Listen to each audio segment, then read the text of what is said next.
What's going on, Mountaineer Nation? Welcome back into the Country Roads Webcast. Here to talk about the first game of the West Virginia's 2024 football season. Didn't end the way we hoped, but we're still here to provide, the review and reaction as we will be all season long, starting here with episode 191 here in season 7. And joining me to help me talk about it and discuss it, my two great co-hosts. We've got Bradley. What up, what up, what up? And Steven. What's going on, everybody?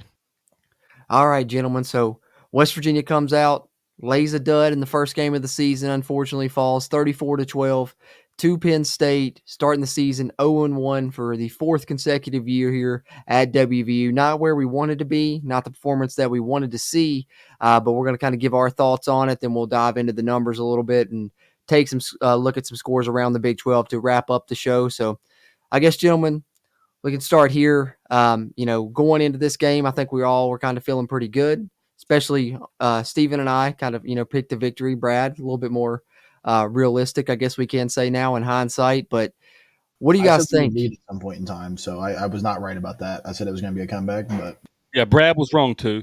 Not going to show it on the stats at the end of the year, though. But yeah, no, seriously, I think that's where it kind of comes to is I felt just my perspective as a fan when I walked into it. I felt like I've definitely seen Morgantown more hype than what I saw yesterday. Like I feel like when we were talking about it, it's like a group last week, right?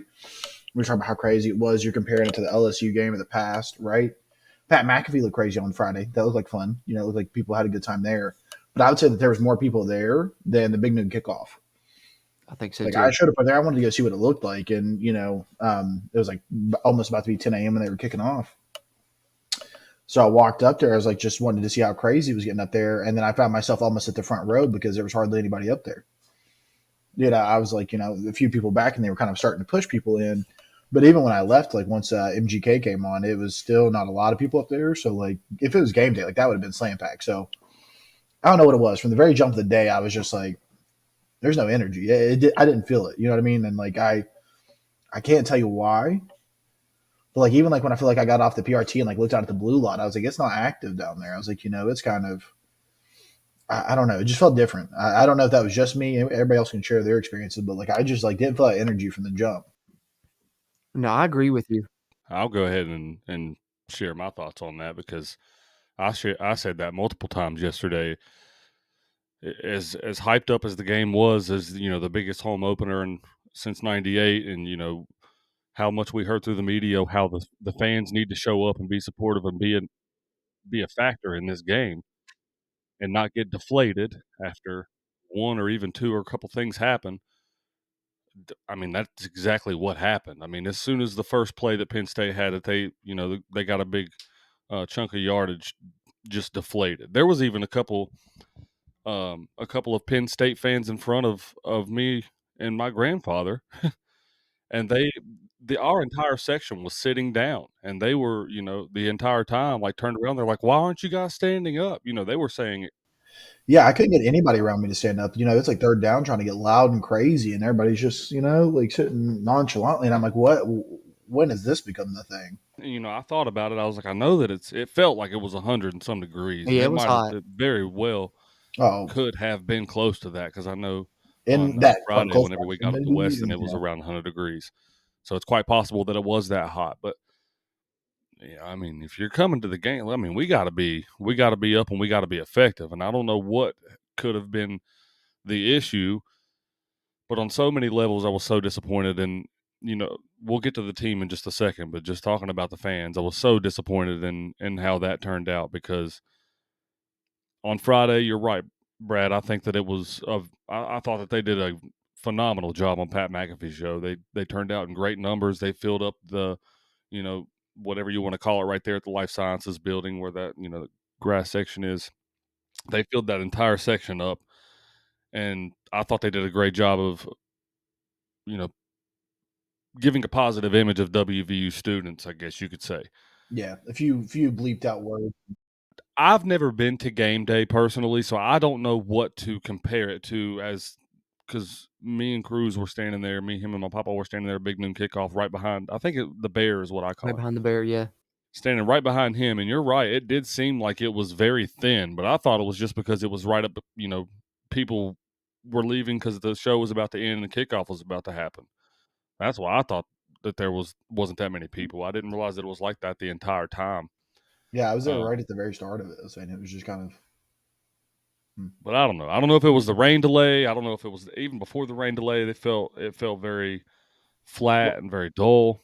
I felt like a big chunk of it came from the heat. Like as like I was sitting there, I was like, Yeah. this, and I tweeted it out at the same time because I was like, this game being at noon is a disservice to football.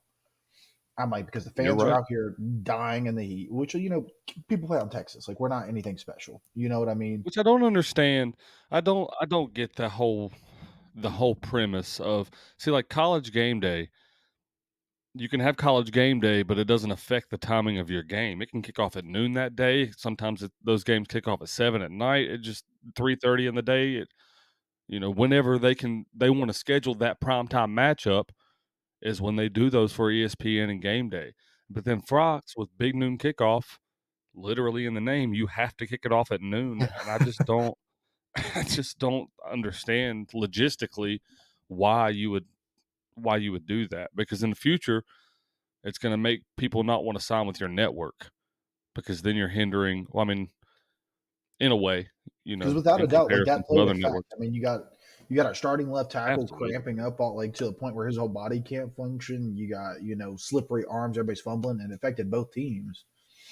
But to me, I was just like, man, this is not enjoyable football right now. Not to like watch, not to play. Like that was enjoyable for nobody at 12 o'clock that day. Well, other than Michael Hayes, I can't really tell you a positive thing from the football game from a West Virginia football perspective.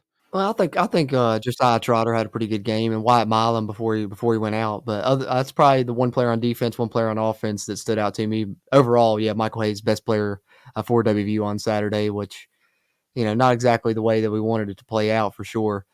But I'm with you guys. I agree. The energy just didn't seem like it was there because those other games that Brad mentioned, the LSU game in 2011, some other ones in the past decade or so. When you walked into that stadium, you could just feel like electricity. You felt just a certain vibe, and you didn't really feel that one in this. And I don't know, like you said, maybe the heat played a part in it, but I think it seemed like a lot of the energy was there in the lead up to the game. But then when it came around to have that energy for the game itself, it had dissipated by that point or something. I don't know, but it definitely didn't feel that energetic to me. But play on the field, obviously, I think in a lot of ways, the weather kind of mirrored how the day went for us as fans, right?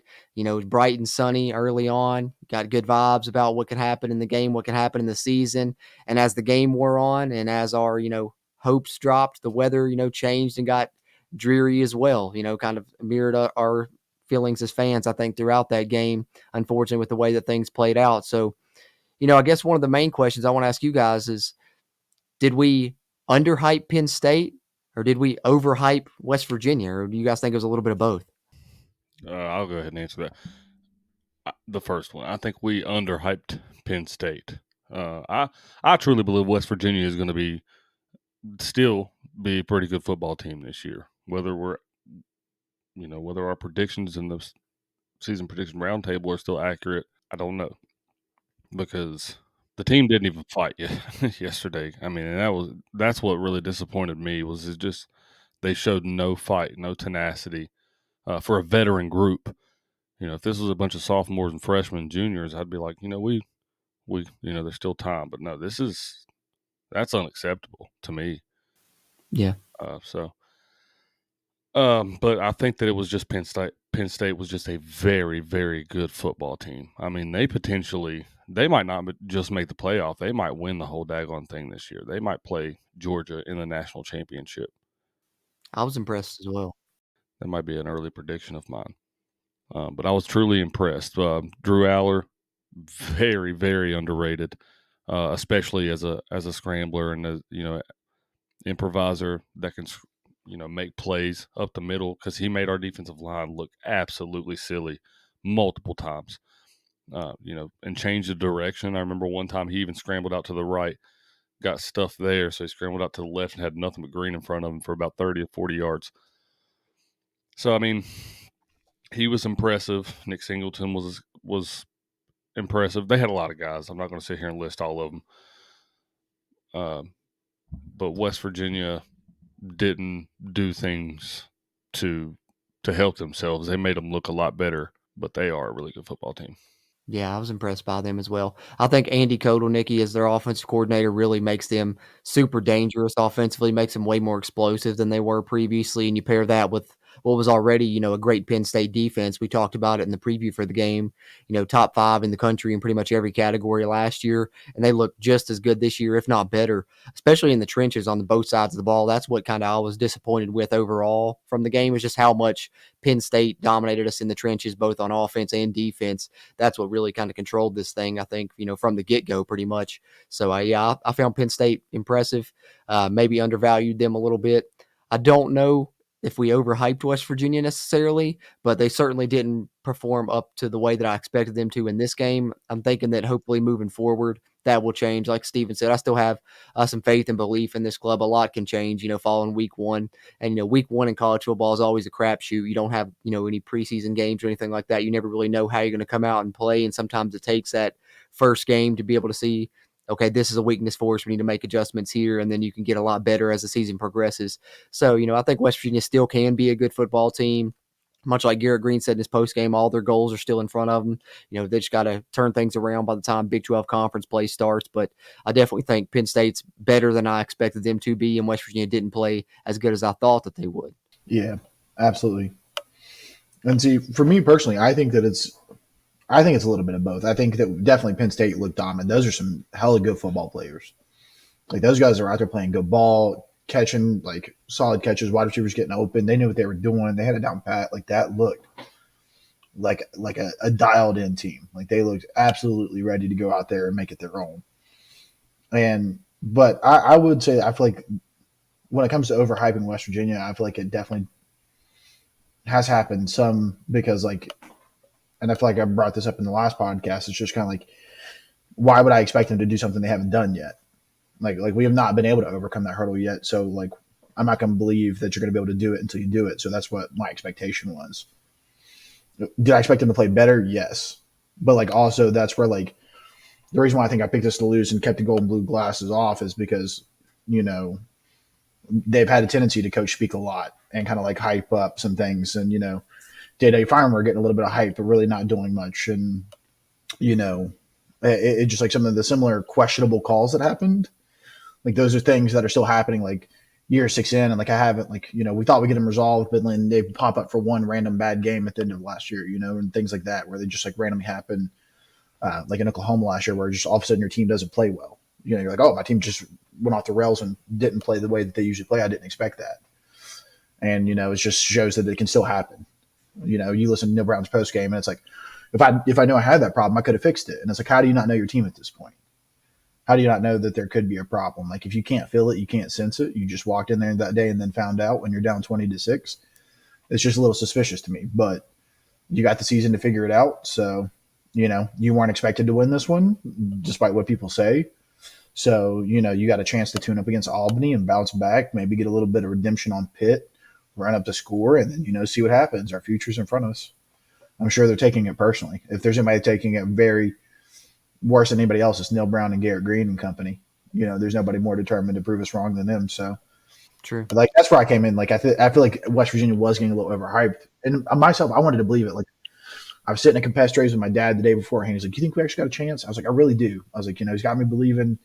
Team is what it's supposed to be, but again, like when just out of nowhere, like the team falls apart and doesn't, something's up. That's just a bit strange. Well, I think that, it's kind of something that we've talked about in the past, right? Like West Virginia thrives usually as the underdog when, people don't see them coming and things like that. And it's almost like we knew we were the underdog, but also leading up to the game, we were getting all this hype, all this build up, the Pat McAfee show, as great as it was, the whole time I'm watching it, gave me two different feelings. One of those was super proud, super happy, tearing up at different moments because, them talking about some nostalgic things, and then also getting hyped because they're talking about, Garrett Heisman, the crowd's chanting "Trust the Climb" and stuff. But it also gave me this other feeling, this kind of eerie feeling of, is this going to come back to bite us? And unfortunately, now in hindsight, it kind of did. Not saying that I regret the Pat McAfee show coming there or anything like that, but I'm just saying, did it make the moment too big for us, to where then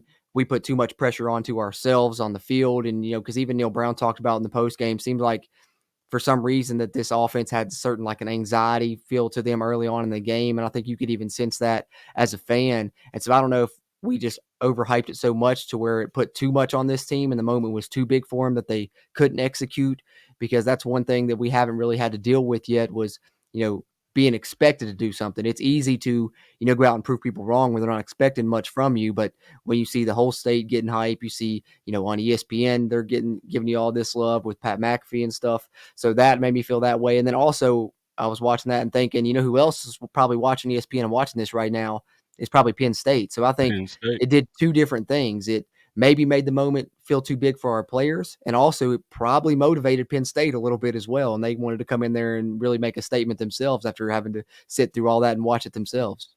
Yeah. But see, that's where I actually talked about that exactly that last night on the drive home. Is I agree with you. I think that the Pat McAfee show, and like as much as I love Pat and how much he supports us, and what his comments were the motivating factor for Penn State. James Had to Franklin even be. said it himself. He said it himself, because he said, he made the comments. He said, "Do you know what's waiting for you in Morgantown? Gigi's about to run wild on your, all those different things." Which is, I love that he's saying those things. I don't want this Yeah. to be taken wrong, but Right. in the same context, James Franklin's like, I try not to let my team say anything that could be used as bulletin board material. So he told us point blank there, we're using that as motivation. Pat McAfee's talking shit about you guys. What are y'all going to do about it? You know what I mean? They're on national media talking about this.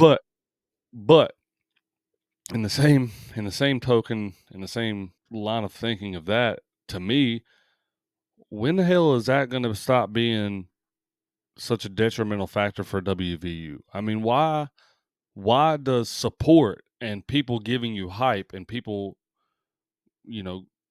gaining attention around the program, why does that always equal failure for WVU whenever we get in these big games? Thinking back, and again, I'm not trying to speak negatively about any one group or team or one person at all. I'm just saying these are facts. The only group in WVU history that has ever overcome that has been the 88 team and the 92 team. They both went undefeated. They both played in big games. I mean, even the 88 team, I guess you could argue that, they lost the national championship game, but that was largely due to Major Harris's injury. But other than that, even the Pat White teams from 05 to 07, they lost in regular season. Now they won their bowl games, yes, but in the regular season, they lost the games that were the biggest games on their schedule. And sometimes they lost those games that weren't on the biggest games on their schedule. I remember, Pat's, I think sophomore year it was, we had a huge game with Louisville in Louisville. And that was a primetime matchup. Both teams were ranked in the top 10, and we 06. went over there and we lost in 06. Okay? Then you go, and I don't know if it was the next year or the same year, but then you go down to South Florida, you lose to USF. And then, you flash forward, and then you think about the teams, in the Big 12 Conference, whenever we're playing Oklahoma, and it's these top 10 games that we're playing them in. And then, long story short, we can't come up with them then. And we always speak about how West Virginia could be on the rise to prominence and put themselves on a trajectory that could put them in line with some of these blue bloods in the future. You know what I mean? You never know what could happen, but that's my main frustration with everything is when are we going to come up, with a win in these types of situations, especially at home? If we're going to say that we're one of the toughest places to play in all of college sports, when are we going to prove it? Like we just mentioned the fan base and how they didn't come to, show up and Yeah, I mean, if show you guys were support there, like they were. you guys were obviously there. There was a lot of white shirts there. Like there was Buddy, a I was lot yelling of at the Penn top of my State lungs, fans. and people were staring at me like I was crazy. I'm like, Yeah, where are we at now? It should The be the other student way section is around. 5 feet to my right, and they were going crazy, and nobody beside yeah. I I think, don't and again, this where comes back to I really think that the biggest detriment this whole game was it was a noon game. I think you give that game the slot it deserves, That's never been a and factor before. We played Maryland in a noon game, and I remember we caused 3 straight delay of games in a row. 3 straight. for a noon kickoff. That's just never been that detrimental of a factor for WVU. Like, I get it. Like, this game should have been a night game. I agree with that. But I also think that too much emphasis is being placed on it being a noon kickoff. Like, games always used to be noon kickoffs. Hell, I think 90% of the games for WVU whenever Pat and them played were noon kickoffs. And then they started getting away from that and going to the 3:30 kickoff, and then you started getting 6 and 7 and 8 o'clock time slots in there too. But, like, I don't know. I'm not going to drone on too much longer. My main frustration with everything that happened yesterday is, one, I can take losing, but I can't take getting our asses whooped, for lack Yeah. of a better way of putting it. For that group and that team with that potential, I can't take that. And then two, the fan base has got to do a lot better of a job than what they did yesterday, because that, from my opinion, that was unacceptable. And I've been to a lot of games. I've been to over 200 football games in my lifetime, and that's a lot. When you only got 6 or 7 home football games in a season, that's a lot of football games to go to them in a lifetime. And that one had potential to be one of the top 5 atmospheres in WVU football history, and it didn't even scratch the surface of anywhere near that. So, Yeah, it was but the sad. first 5 minutes, whenever the team took the football field, was awesome. It's like everybody was just like waiting for them to be like, "Oh, told you so." You know what I mean? Like, That's exactly right. This is it. I mean, to be honest with you, okay, so that's another thing I'll touch on, and then I'll let you guys go.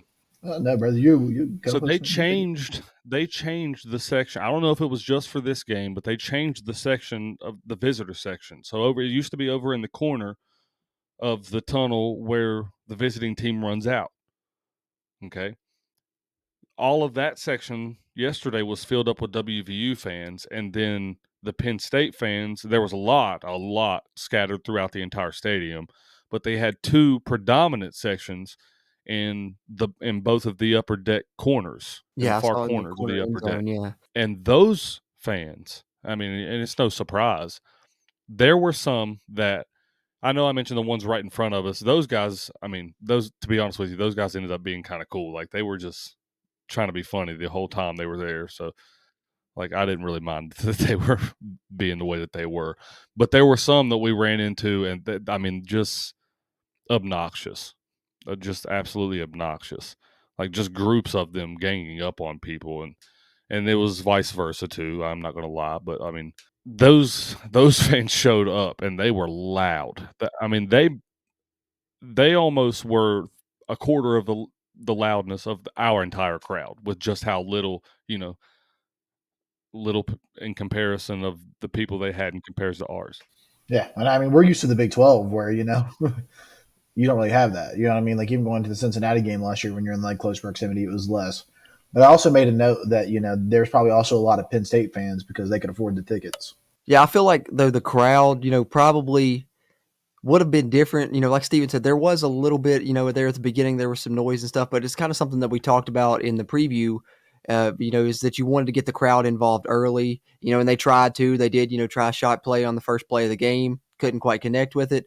But I think for me, what it boils down to is kind of just missed opportunities early that really, pretty much cost you. I don't want to say they cost you the game, because who knows how it would have ended up, but I feel like the game would have went a lot differently if you capitalized on those early opportunities, both for the players on the field and then for the atmosphere in the stadium as well. Because, they talked about last year, they had some opportunities in the third quarter when it was still a 7-point game. I feel like this game, you had opportunities in the first quarter when it was 0-0. You could have been the team that takes the lead, takes control of the game early. You get the quick turnover from Penn State, and then you give it right back with a turnover of your own. And then you get the ball back again, and it's still 0-0. You put a good little drive together. You get down there, and then you can't convert a 4th and 1 on a QB sneak.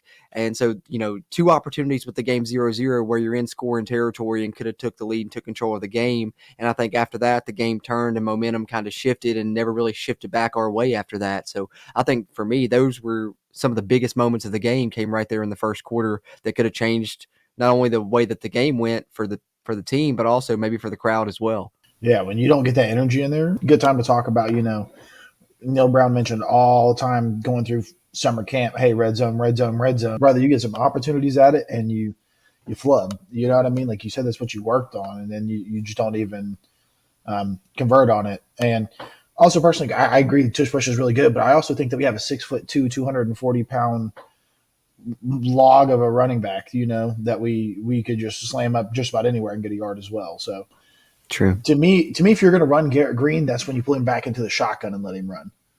Yeah, put him out on the edge like they did other Yeah, give quarterback. him space and let him work. If you're going to go up the middle, dude, give it to your 6'2", 240-pound running back that's got, Well, see, I don't know. I think that a large part of the reason I think the GG struggled yesterday is because they haven't. I mean, they don't have just a good defensive front; they have an elite They do. defensive front. And the main thing that everybody was talking about leading up to this game, we talked about all the hype that they gave him, was Garrett Green. Pat McAfee was gassing Garrett Green up, and rightfully so. I mean, GG is talented, we know, but like they keyed on him, and everybody's like, well, Why did GG suck? Why didn't he do well? I'm like, every guy on that defensive front was like, get that guy. Yeah. Like these They guys, tied him all y'all got game. He him. wasn't going to We get got anything. all of and he us got probably him. felt a little uncomfortable and unusual without having Zach Frazier right in front of him and Doug Nestor Yeah. over to the right of him. He probably felt a little bit new, you know what I mean, and a little bit more scared Yeah. than normal. And then you lose Yeah. Wyatt Milam. I'd be a little And that's a uncomfortable large too. reason. That's a large reason that it made Jaheim look extra special too, because Jaheim got open for some pretty good bursts there a couple of times before he got hurt, and even a few times after he came back into the game. But I don't know. That's the reason. That's a large reason why that happened with Gigi. My main thing with the offense was, as much as we revamped this receiving core and how many guys we brought in and this, that, and the third, with the exception of Preston Fox late in the game, And Hudson Clement. I didn't see. I didn't see nothing. To be honest with you, I really didn't. I seen a lot of dropped passes that should have been catches. Yeah. And And some missed there throws was a that were couple supposed of to be worked on in the offseason too. You're missing Cole yes. Okay, Taylor out there in the was one flat that I on a seen. play where you're like down in the end zone again where you're not converting and you throw Yes, a ball into the just a dirt. flat. That was You said that's what you just worked a on. bad pass on Garrett Green's That's part. what I'm saying. But that was like one of those unclean. things he said he worked on all year. Like you said, they Yeah. had very few things to work on. That was one of them. And then big game, big moment, and you miss him. You hit him in the toes. Well, multiple times they had shallow cross routes over the middle, and you know, just drop passes. I remember like receivers are getting hit from behind. I get that it was contact, but you have to be able to make those catches as a Division I receiver. Catch the football, okay? Like I get it. Like there was one that Preston had that he was catching the ball laying down backwards, and the defender, like with his entire body, just came across and forced the football out. That one, I'm like, I mean, you can't. There's no way to like overturn that. You like the ball's getting. That's But just a good Traylon Ray's defensive play. first catch of the game, like But you got to hit that one, dude. but the ball's in your hands out here, and you're getting hit from behind, and you're dropping the football. I mean, that's just weak. I'm sorry, but you got to muscle up, dude. You got to grow some kahunas about you and catch the fucking football. Yeah. I thought that was unacceptable. And then also on the defensive side of the ball, as much as I've heard about the guys in the secondary, Garnett Hollis and Aiden Garnes and all these guys that we were really high up on, I still think that they're going to be good. But I didn't see anything out of those guys yesterday. And a large part of it, from what I could tell, was the schemes that we were running on defense. They were just really good on offense about seeing that and running plays that fit them, essentially, because that's why you see that. That's why you see a whole defensive shift to the other side, is because offenses are good at really disguising their sets, and it makes it look they're all going to one side, and they're really going to the other side. So that was a large part of the reason that it made them look worse than what they really were. But again, if we're talking about being elite on both sides of the football, why are we having those issues to where we can't even be competitive with people like that? Because now it puts us in a hard position if we do make the playoff and we show up and we play like that. Yeah, well, and like to that point, like you talk about, you come to where you can't even run your offense because you can't run a motion, you can't get your snap right, and then like you just cut that out of your whole playbook. Like, is that because it's Penn State and you're like, well, if it's better not to, you just use it? But what's a bigger note of like not having confidence in your team than saying, hey, 2 bad snaps, we got to scrap our whole offense. Like, I know it's scary, but you're looking at your guys and saying, well, if we can't do this, we can't do this. And it's just, that's concerning because that's not something that's just going to happen against Penn State. Penn State didn't do anything special to mess that up. You know what I mean? Now you got a chance to correct it and make sure it doesn't happen again. But that's what made Neil Brown's offense so good last year, and that's what's making offenses so good right now. Kotelnicki's the same way, is that motion, keeping people on their toes, never letting people know where your offense is coming from is what offenses are doing. Like that's how you are successful in the game right now. And if you can't even do that when it was a big part of your offense last year, you're starting to regress, and that's where I think it's unacceptable. That's one thing you can't show me this year. You can lose to Penn State, but I expect you to look good while you do it. I don't expect you to take a step back. You lost a few good pieces, but you put them back in with pieces you've been working on. But you can't take a step backwards. That's not where we're going. That's not the direction we're going in. And so that's where it gets scary. Making bad calls, going for it, going for 2 points when you could just go down by 14 and get in the game.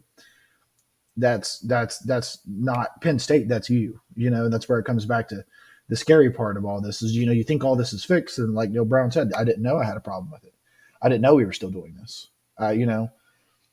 Yeah, and I told you guys like right before the podcast came on, I think the biggest mistake of the game is when he didn't try to score a touchdown before the fourth quarter. I think you got a drive going, you got energy, you got momentum, you're pushing, the defense is on their heels.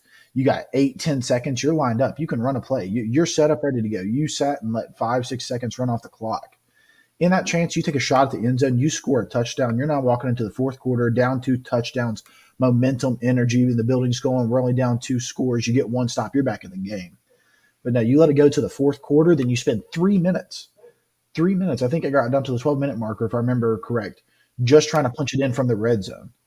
And so, like, there you just wasted 3 minutes your whole time. Penn State's got it easy now. And you struggled to score it then. For me, like, you can't keep doing that. Like, that's 6 years of the same thing, no matter who the opponent's been. Come on. Yeah.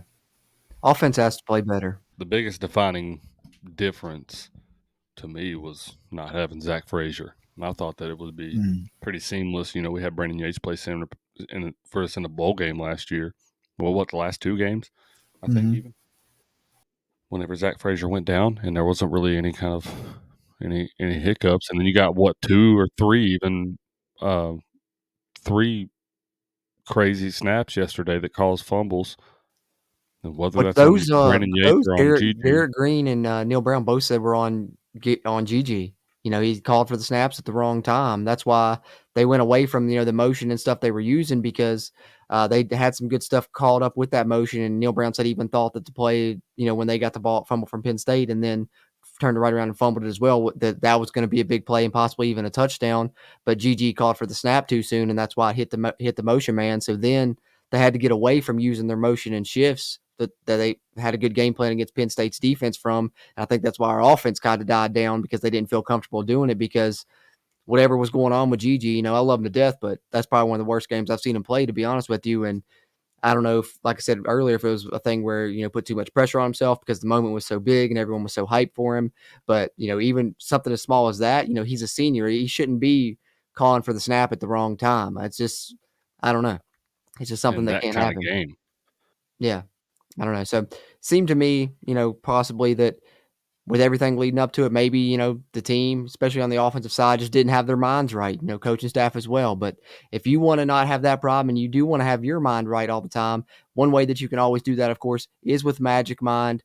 You guys know yesterday, driving up to Morgantown, driving back, could be tiresome today, on Sunday, having to go back to work a full shift and stuff. But I really wasn't. I felt pretty good. And one reason that I did is just because of Magic Mind. Using it, keeps your energy level up, and it does it in an all natural way. So you don't have to worry about any risky benefits like you do with other energy products. So you guys know we can't recommend Magic Mind enough. Help your anxiety levels, help you focus, all of that good stuff. And if you want to get Magic Mind, you can do it with our special code here at the Country Roads Webcast. That's CountryLT20 at checkout. If you go to magicmind.com/CountryLT, where you can get up to 48% off your first subscription and 20% off a one-time purchase. So go ahead and do it, guys. Get your mind right.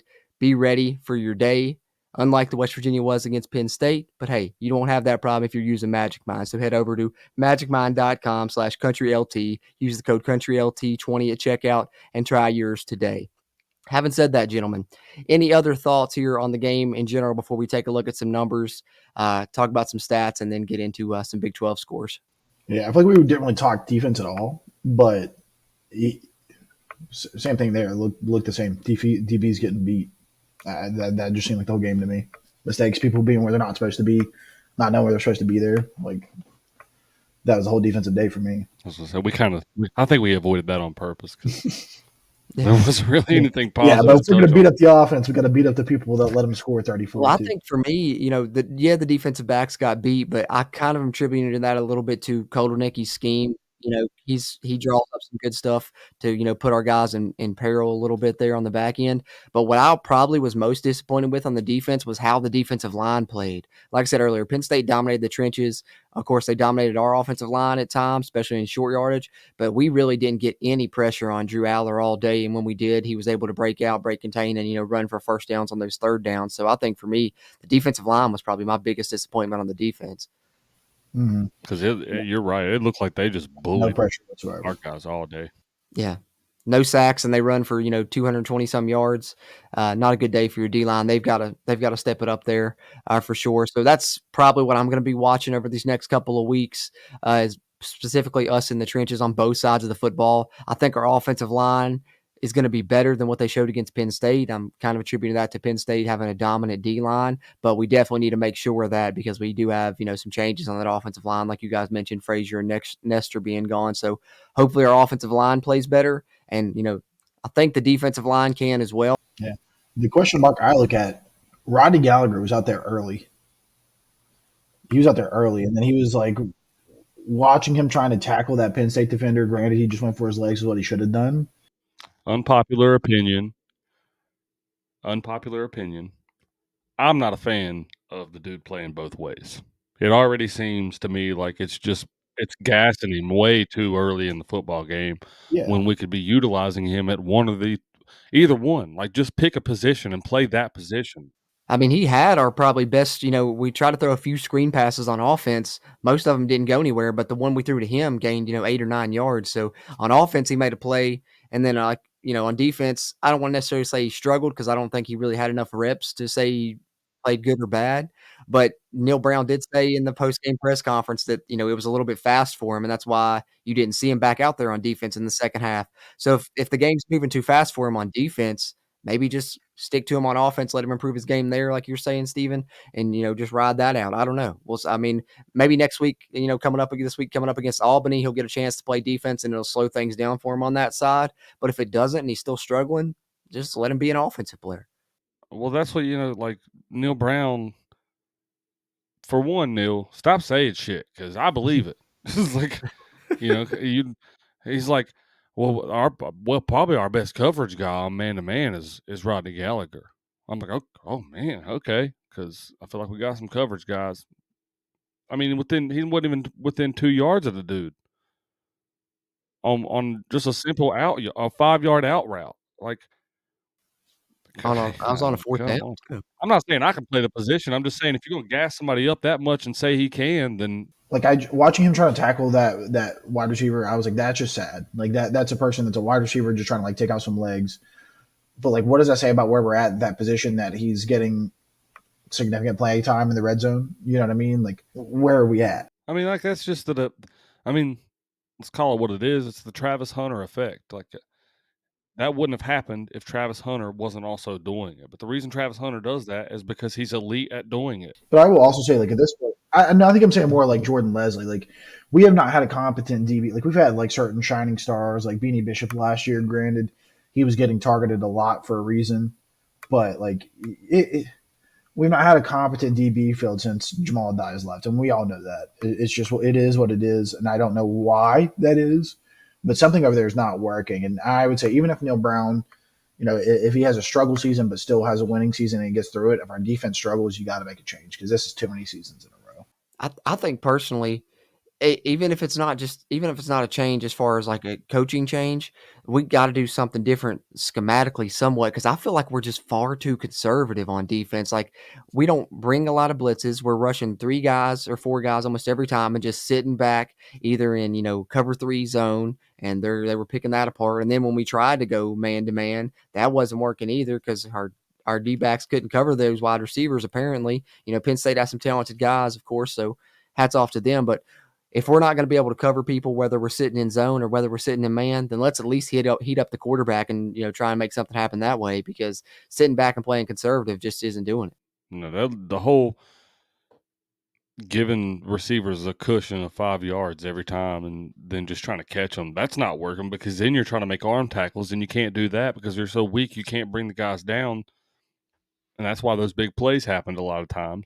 And then even that, I will say the first big pass play that Penn State got was it was offensive pass interference. Like the dude pushed him off. I mean, that was just plain as day. I don't know how you don't call that. But besides that, I mean, they just burnt our guys like all day long on the back end. And I mean, like it's frustrating because you've seen these players play better than that. Like that they're better than that. So it's all got to be from a scheme standpoint because not every single player is going to just always give you 5 yards. They're better than that. So I don't understand why Jordan Leslie continues to do it because they've done that for the entirety of his tenure as defensive coordinator. I've noticed that whenever they start to feel like they're getting burnt, they're like, okay, 5 yard cushion, and then just go get the guy. But then they can't tackle. Yeah, then you get nickel and dime down the field too. You just get 15 yard, 15 yard, 15 yard, and then. Well, and that's the problem when you're playing a team like Penn State that probably has more talent than you. Obviously, they have a very talented roster. They recruit up near the top of the nation. What's your advantage going to be is probably schematically. You're going to have to out scheme these guys. And so not only were they more talented than us, but they out schemed us on both sides of the football. And that's a recipe for disaster. And that's why we ended up with the result that we did. But hey, at least, well, we won the special teams battle. That's a bright spot, right? Michael Hayes is a good kicker. Never had a chance to return a punt, though. No, we didn't.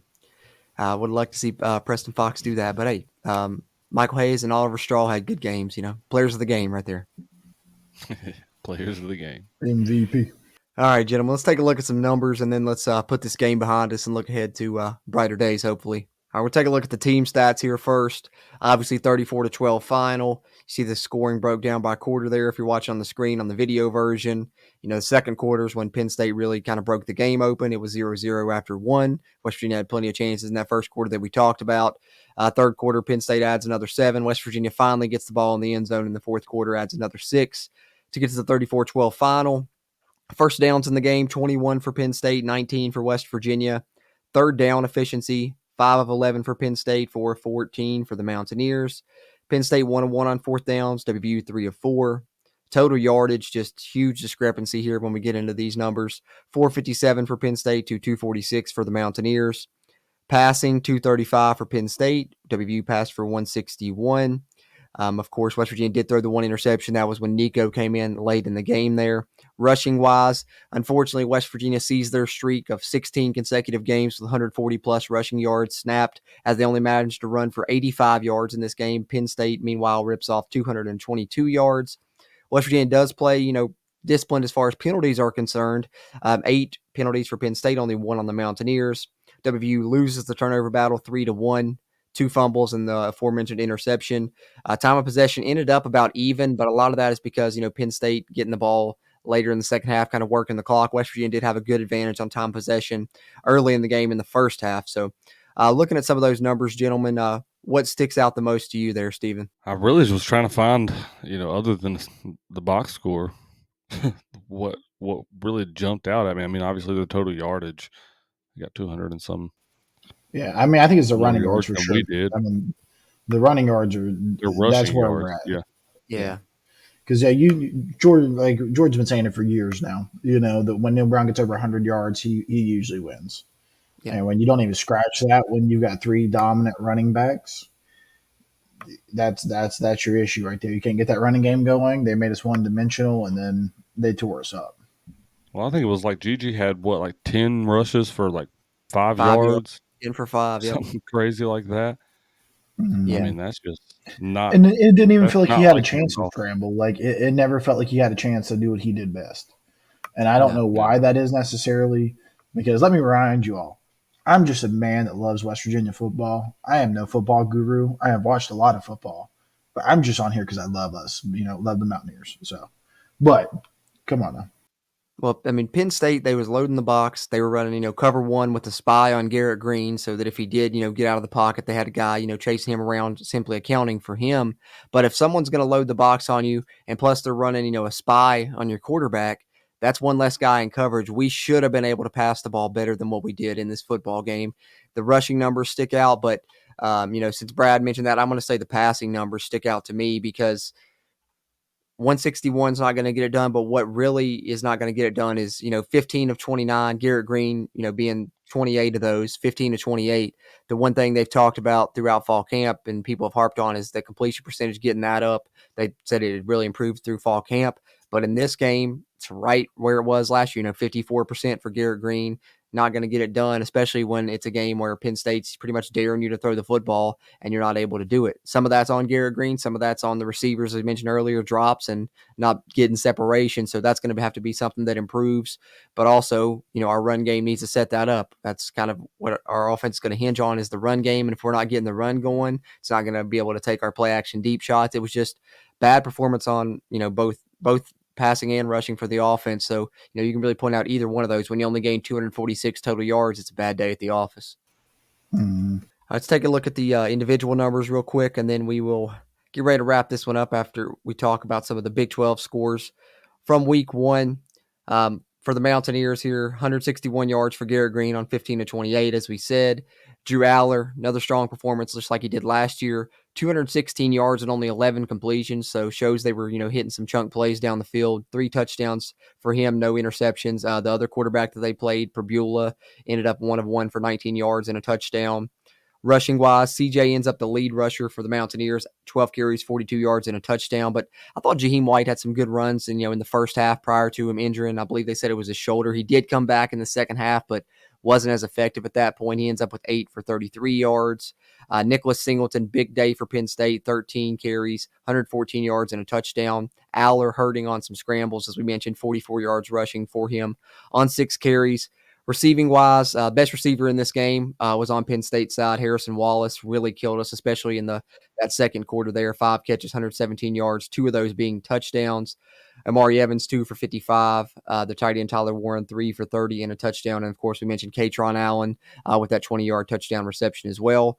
For West Virginia, Preston Fox, 2 catches, 41 yards. Probably had the best day of the Mountaineers receivers. Hudson Clement added 2 catches, 34 yards, and Traylon Ray, 4 catches, 37 yards for WVU. Then on the defensive side, Josiah Trotter, really the standout for the Mountaineers, leading the team in tackles with 10, 5 of those being solo. Anthony Wilson added 9 tackles. Thought he played pretty good as well. Then on Penn State side, Kevin Winston Jr., 12 total tackles. Jalen Reed, 9 tackles, a TFL. Tony Rojas, a tackle and a half for loss. Zane Durant, a tackle and a half for loss. And of course, another guy come in and force a fumble on Garrett Green on a nice strip sack play. So their defense was really flying around in the football game. Anything you guys want to add there on the individual numbers? Josiah had a good day. You guys might be right about him being the leading tackler this Yeah, year. the top 4 on that list don't surprise me. Now, Reed Carrico also, I think he. Yeah, that I was surprised me. impressed That by one did him. surprise me. Seeing Reed Carrico when it felt Oh, like I've been pretty excited about him. He transferred Ben from Cutter Ohio got State, more so play. he's got a good defensive pedigree. To transfer from a place like that. So that's why I was excited about him. But where do you see any of your defensive linemen at? Yeah, that was about the same thing I was about to say, Brad. When you look at our leading tacklers, linebacker, defensive back, linebacker, defensive back, defensive back, defensive back, you don't get to a lineman until you get down here to Fator Mamolba. So, I mean, that's obviously showing you how much Penn State was dominating in the trenches when most of your tackles are coming from your back end of your defense. Mm-hmm. Just another thing that shows not the best day for West Virginia, unfortunately, but that's a look at the numbers in this one, both team and individual wise. Any final thoughts on Penn State, West Virginia before we take a look at the other games around the Big 12 and do our around the Big 12 Week 1 recap, guys? Hopefully we don't play him for another 35 years. I wouldn't be mad about it. Yeah, like I said, I shouldn't have been expected to win that one. Season's not over; it's long. Big 12's wide open, but we're gonna have to win some big games if we want to make it to Dallas in December. So, yeah, right. Get focused, shrug it off, and let's hope that was a fluke, a one-time gimmick. That's it. We have to come on here and talk about it on the podcast. Then we're going to put it behind us. The team's got to watch the film of it. Hopefully, it's a learning process for them, and they can put it behind them as well. Look forward to Albany. Look forward to the rest of your schedule. And, that's the good thing about the 12-team playoff this season is that non-conference games are kind of more insignificant than ever before. Really, you just need to use them as learning opportunities, get yourself right for conference play, and go out there and try and win the Big 12, get to the Big 12 title game, which is this team's goal. So we'll see what happens when that comes around. Got a couple games to get through first that hopefully we'll play a lot better in. But yeah, definitely not mad to put this one behind us, guys. Having said that, let's take a look at the Around the Big 12 segment here in our first review and reaction podcast of the season here on episode 191. Looking at some of the scores here from Thursday, UCF handles New Hampshire 57-3. Kansas takes down Lindenwood 48-3.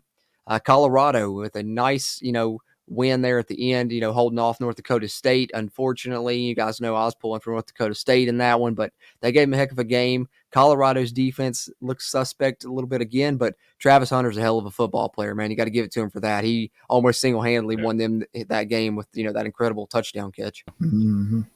And then Utah 49-0 over Southern Utah. Look at Southern Utah. We thought we had that one. I thought I had that one dialed in. I thought Southern Utah, man. Southern Utah. We thought they were going to pull the rabbit out of the hat, but no. Cameron Rising, I think 5 touchdowns in his first performance back there in his 22nd year of college football.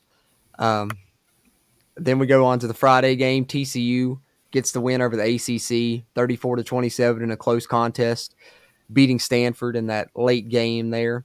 And then, of course, the Saturday slate, we know what the Mountaineers did, falling 34-12. Oklahoma State, 44-20 over South Dakota State. Cincinnati, 38-20 over Towson. Iowa State, 21-3 over North Dakota. Baylor, 45-3 over Tarleton. Kansas State, 41-6 over UT Martin. And UNLV handling Houston. We were talking about, in the preview show, that Dana leaving the cupboard bare a little bit. Seems like he's done it again as UNLV handles Houston 27-7. Abilene Christian. I have not seen that Texas Tech score yet. Yeah. Oh, my gosh. Yeah, Abilene Christian nearly upset Texas Tech. Texas Tech's able to pull it out in overtime, but Texas Tech's, we're worried about, our defense, but at least we played Penn State. Texas Tech secondary gave up a ton of yardage to Abilene Christian's quarterback, and they barely pulled out. They give up 51 points. They pulled out in overtime 52-51. So, yeah, that's one of the more interesting scores to come out of the Big 12. Too bad we don't play Texas Tech this year, right? We play them last game of the season. Oh, thank God. Never mind. We did. Down there, but we play. Well, they'll be improved. They'll be get everything right by then. That'll just be our luck. BYU and Southern Illinois. BYU with a big win there, 41-13. Arizona State, 48-7 over Wyoming. Thought that would be a closer game. And then Arizona, 61-39 over New Mexico. Arizona's defense didn't look the best, but guys, T-Mac, 300-plus yards receiving on only 10 catches. One of the best performances in week 1. Their passing game's looking, as expected, but their defense, maybe leaving a little bit left to be desired. But anything you guys want to comment on here as far as the Big 12 scores from week 1? Yeah, Texas Tech. Holy crap. Yeah. Abilene Christians say. Whip up with some people this year. Houston is still bad. Arizona, I might have been very, very wrong about.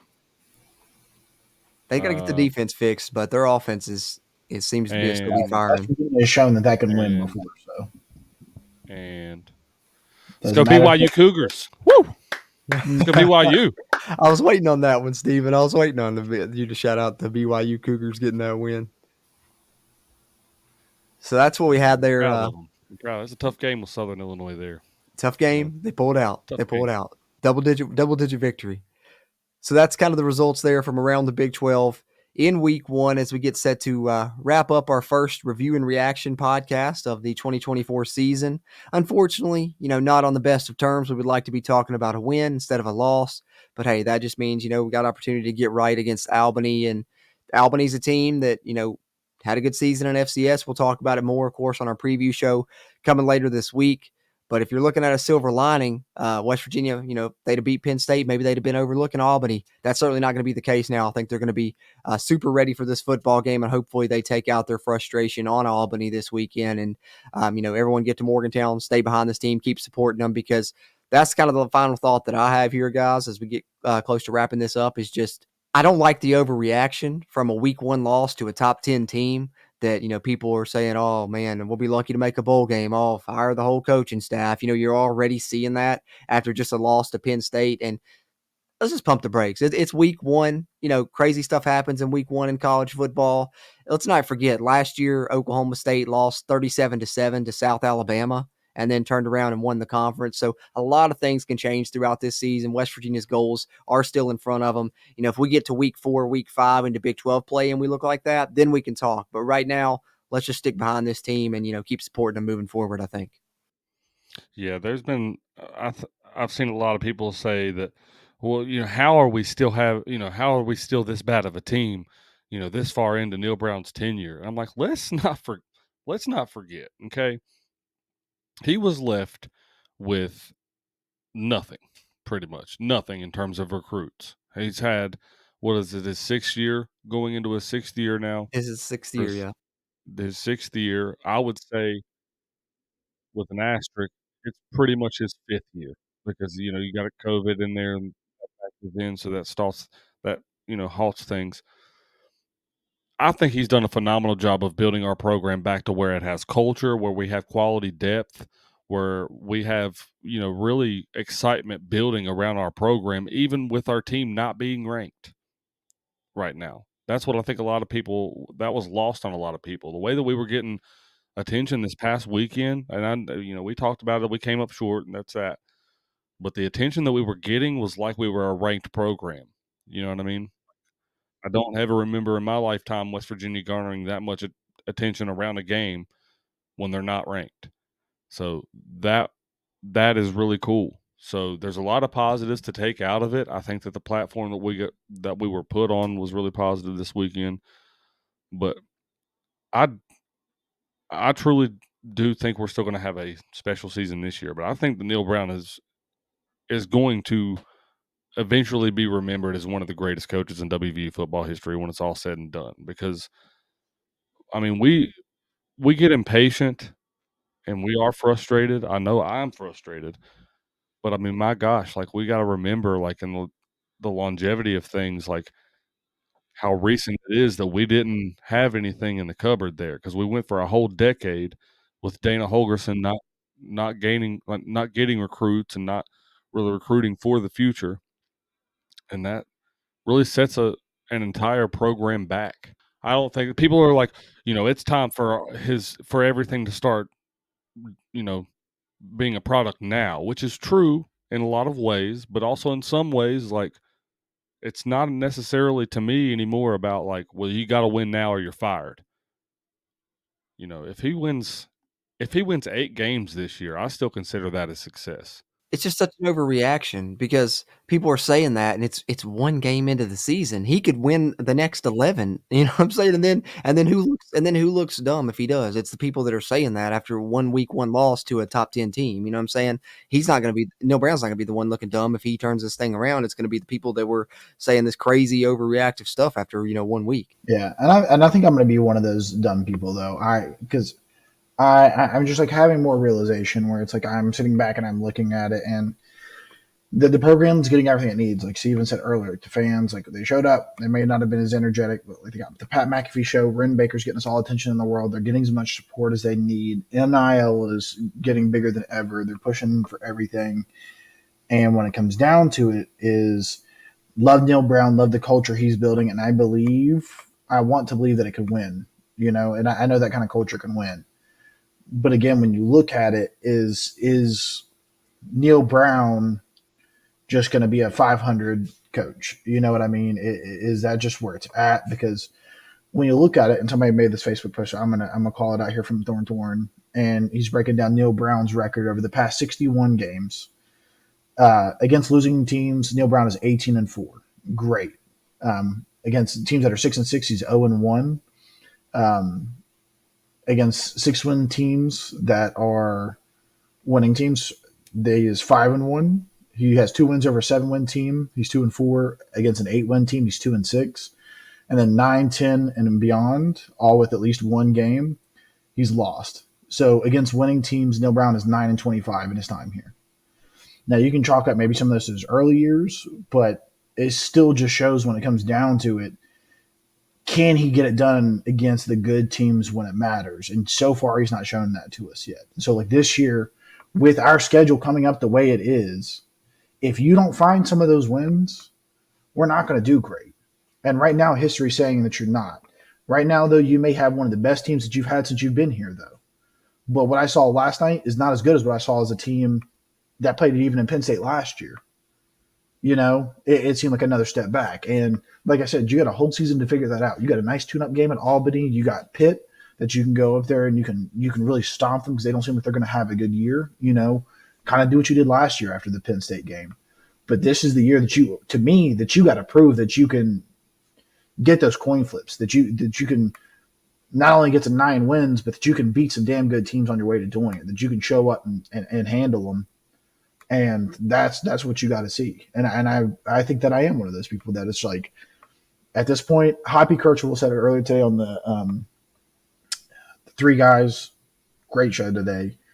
He said, you know, this is year 3 for Neil Brown. And like, I just don't know how I feel about that because it is. But like, it's really hard to say that when you sit here and say that he's had, you know, 6 years. Yeah, he had to hit a full reset button, but whose fault is that? Is it Shane Lyons? That's fine. But now that we're in year 3, we got to figure this out. You know what I mean? Like, we got to see that next big step over last year because you already showed what you could do last year in year 2. So, like, you got to take that next step. And then, you know, but then Tony Caridi came out and really impassionate, just put a stop to it because they took some pretty hard questions from that question line. And Tony Caridi came out and he put a stop to it and he said, listen, he said, I don't remember if it was Bobby Bowden or Don Nealon. Forgive me, y'all, not that experienced, especially in the older days. But he said in year 6 and 7 of that coach, he said his 2 games against Penn State, he was 0-48 was the score. He said between those 2 games added together, that's what the score was. And those are some of the greatest coaches that we've had. So at the same time, think about it. So that's where I'm at. You know, like, I'm optimistic. I'm so excited for the rest of the year. I think our ball team's going to get it together. But there's still some questionable things, I think, when it comes to Neil Brown and some of the calls we've seen. And I think that those have cost us some games. And I got to see us beat really good teams this year to convince me otherwise somewhat.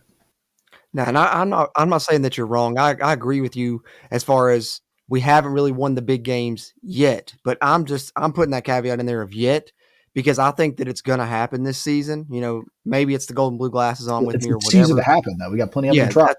and if it doesn't happen this season, that's what I'm saying, you know, later this season, maybe we can talk because those things are true that you're saying about him, you know, not beating any winning teams yet, but I'm chalking that up to, you know, the complete reset, the cupboard being bare, and it taking a long time for us to get to the point where we can compete with these other teams.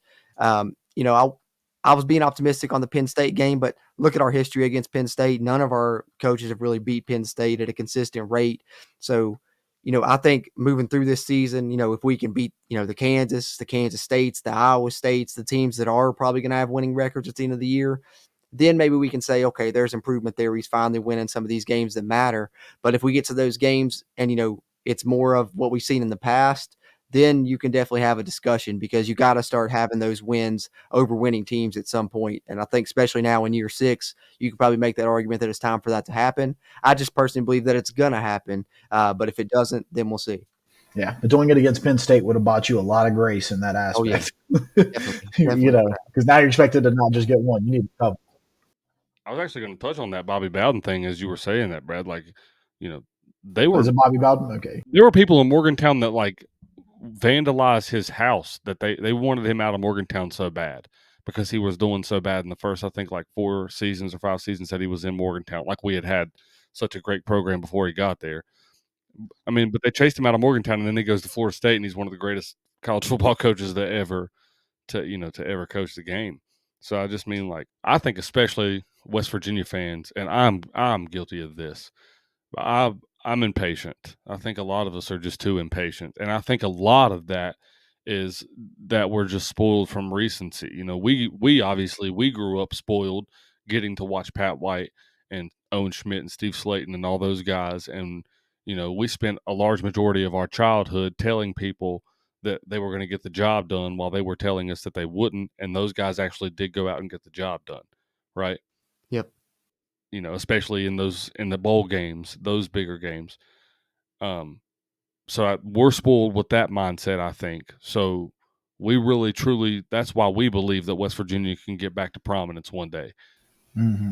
But, for the large part of West Virginia's history, you know what I mean? Like it's not been that quick of a process for coaches to take over and have success like that. It's usually taken them a while. Even Don Nehlen took him a while to gain a good, base of recruiting classes to where he could have successful teams. He got there in 1980, I believe. It might have been 1979. He didn't beat Penn State until 1984. Okay, they played them every year, and they got their butts whooped every year. We're not strictly basing everything off of Penn State, but in terms of history, like the litmus test of what they have had to go through in history, that's what we're basing things off of. I do agree with you on that. Like this team does have to show certain elements for it to still be belief and trust the climb, but the climb isn't over yet. I think a lot of the people, and I'm guilty, I think of this in this off season, was thinking that in a way that the climb was over and that we had reached that peak. You know what I mean? Like, man, I don't think so. I think it's a continuous climb up. Uh, probably for even several more years. But I think that even like 8 and 9 win seasons in a Big 12 conference as competitive as that we're playing in is not a bad year. But I still think we have potential to win 10 games.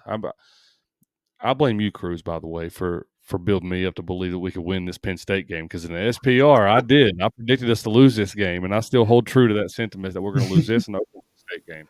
Hey, Still potential. I can take part of that He credit. gassed me up, and he made I me can believe take all part this of that credit. I was being super optimistic, and I was trying to talk you into it. So yeah, I guess a little bit of that's on me. But hey, I wasn't the only one. Pat McAfee did a little bit as well. He did. Mm. You're right. But I mean, I was when Neil Brown walked up on stage and was handing out beers and a bottle of liquor. I texted Cheyenne. I said, "We're going to kill them." I said, "They got no chance." I I was know, like, man, "What that coach flu do you made you see feel run good. around just like passing out Country Roads Trust beer?" He said, "I got a chance to promote. I'm going to do it. Do everything right." But and that's and like that's what I'm saying. Like I agree. Like I will take Neil Brown for the next 15 years if that means he's averaging 8-4. Like I'll take that. But brother, at this point, you got to show me that you're not a 6-6 Yeah, that can hit I a think 9-4. You got to show me you're an 8-4 that can hit a 11-1, not a 6-6 that can hit a 9-4. Because one of those yeah. I can take. Well, and I think, like you said with that record earlier, that's one thing I want to see us do this year is beat, a top 25 team, beat a team that, is having a good year. I want to see that happen. And I want to see us get into the top 25. Those are two things I want to see this year that would make me, happy and be able to say, okay, yeah, we're still climbing. Is if those two things happen, I think that we can still say it was a pretty good season. So we'll see what happens, here over the next couple of weeks. We're going to learn a lot. Starting, of course, with Albany coming up this Saturday. You guys can be on the lookout for our Albany preview release in middle of this week, most likely Wednesday or Thursday. Definitely going to be a fun That would one to be a talk quick one. about. West Virginia, good record against the FCS teams. Hopefully we'll be able to keep that going, and hopefully they'll be able to take out, some of these hard feelings they're having after this Penn State loss on that Albany team. But before we get there, we got to wrap this one up, guys. Any final thoughts before we do that? The only thing I'll say is my final thought is to your sentiment that you just said about the getting in the top 25.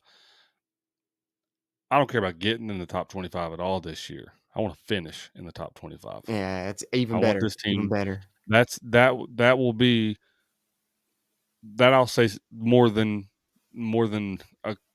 accumulating as much as 8 wins to me equals success. If you can finish this season in the top 25, I'll consider that a success.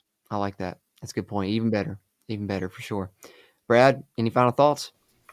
If this team is who we think they are, Albany's the last team I'd want to be on Saturday.